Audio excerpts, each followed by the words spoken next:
As the government shutdown drags on, flight delays are piling up, impacting travel nationwide.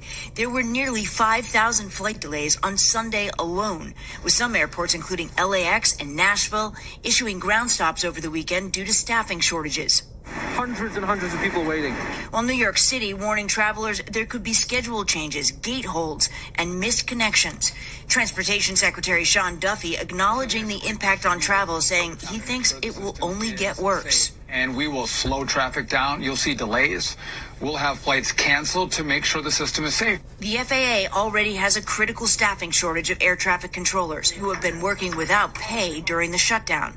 They need support. They need money. They need a paycheck. Travelers expressing their frustration. It adds a lot, and it adds a lot of stress because you're trying to make connections. Lately, just some of the logistics with everything with the shutdown, it gives you a little bit of concern. You're like 4 hours ahead of their flight, hoping to have better luck.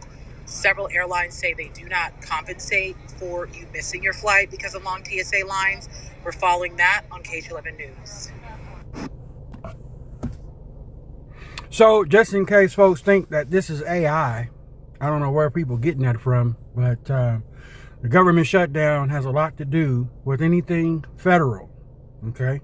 FCC, the FAA, is your Federal Airlines Administration, and if people are not getting paid, they will not show up for work. Simple as that. Now, this one was from 29 minutes ago, flight 1324 or 1234, flying from Denver to Dallas-Fort Worth, has been grounded in Texas due to a note being found in the bathroom stating that there was a bomb on the plane. Let's take a listen. Oh, yeah. In the laboratory saying that there was a BOMB on the plane, and we have been on the plane for 40 minutes. So, yeah, it doesn't seem like there's a real... Okay, and Kelly Angel, I have the most anxiety. Like, I'm the worst about anxiety. However, I already took my medicine before this situation, so otherwise I wouldn't be able to talk to you guys. Device, be careful. Well, Gina, I think I will get off just as soon as they open the door, but until then I'm stuck. But I'm with you on that. We are on the ground. We have landed, and we're on what I'm told is an emergency landing strip. So, yeah. Yeah, they can't hide. There's no way. It's just the most juvenile thing that I've ever heard of. All right, let's take a look at the bank news. This is from one day ago. Navy Federal Credit Union outage halts debit cards. On November 2nd, a technical outage at Navy Federal. Okay. 6 days ago, regional banks have borrowed over $33 billion from the Fed in the last few months and $14 billion in the past week alone. Okay. 38 minutes ago, German bank appears to be failing. Deutsche, I'm not even going to try to pronounce that. Are having problems, okay? German banks. 10 minutes ago, banks are in trouble. 223 trillion hidden risk in U.S. banks. That is known. Banks creating money out of thin air. Fractional reserve banking. Now they don't even need to hold 10%. Federal Reserve reduced reserve requirements to zero in March 2020. All of this stems back from the planned slamdemic too. If you really think about it, this is something that was planned way back, even before then. You know, you could go decades back that these elites have been planning this stuff. This is an hour ago. There is some liquidity stress in banking system. Repos went to the roof last Friday. Is the Fed coming to rescue? This is what we heard our friendly neighborhood sister talk about, Desiree Townsend. Okay, so bank systems are crumbling. This is from September 25th. So we do know that this is a problem. So engineered shutdown. You can't fly anywhere. You can't go in it. You can't go get money. If that, I mean, banks are still functional, but for how much longer? Okay, the SNAP thing is still an issue, but then there is again a midterm, I believe, on Tuesday. So the Democrats, the Republicans could get their act together by this week. We just don't know. Okay. GOP, NYC, mayor, here we go. Again, mayoral candidate, this is 19 hours ago. Curtis Sliwa warns if Zoran gets elected, life will never be the same. This is what it's all about, folks. This is what it's all about. I'm just reading the headlines, okay? I'm just reading the headlines of what's going on.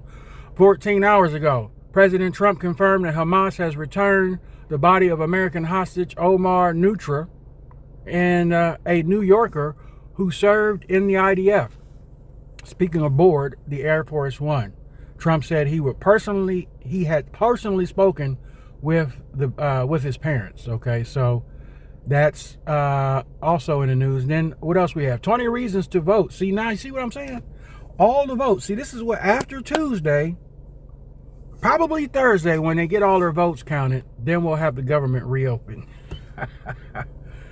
17 hours ago, Fox News, return to Washington. Air Force One takes off from West Palm Beach, Florida, as President Trump heads back to the White House after a weekend at Mar-a-Lago. 18 hours ago, Queens, New York, Democrat Party snubs down Assemblyman. It's all about the vote now, folks. So once this voting finishes up, then we might see the government reopen. But I don't think it's going to help anything. I think the damage has already been done. Of course, then you do have the UFO situation that they continue to pump. When you get one story, you get a bunch of others. Large UFO spotted over Belgium nuclear air base. Again, question mark. Okay. So I'm just going through the foolery. Man cannot save himself. Okay. The Hill discussing David Grush, UFOs and aliens, getting ready for the excuse when the good Lord takes us up out of here. Also, in Afghanistan, they had a devastating earthquake over there as well. You had a magnitude 6.4. Russia is currently off the chain with earthquakes as well. That's Pacific Rim. So, matter of fact, now here we are on the earthquake map. And birth pain still jumping. Significant. But over here in Afghanistan, in the desert area, this is where we've seen significant damage over here. Okay. 20 hours ago, almost yesterday, was a 6.3. These are the aftershocks. Those little squares that you see right there. Aftershocks. Buildings crumble. I can't post those videos here because YouTube likes to call that fake news, even though I'm showing you the videos of the destruction. And then they always like to suspend the channel. Okay, now you got down here, Mexico in between Nicaragua. We got big time activity down there as well, 5.0. So things are still cooking in that pot of beans and neck bones. So we're going to continue to pray. Now, this is the verse of the day coming from Matthew 27, verse 37, 22, Matthew 22, verse 37 through 39. Jesus said unto him, you shall love the Lord your God with all your heart and with all your soul and with all your mind. This is the first and great commandment. That's not a suggestion. Okay. The second is like unto it. You shall love your neighbor as you love yourself. That's my struggle bus there. Lord, these neighbors is crazy. I might have fentanyl users, dope fiends, about 3 houses down in the suburbs. Or, you know your neighbors and, oh, well, we know this one, he's a drunk. He's always found naked in his tool shed out back. But, Lord, you said you want me to love my neighbors as I love myself. But some of these folks is wicked. Or do I love them with a 100-foot pole? Hey, how you doing? And then that's be about it. Because our neighbors today, this is a struggle.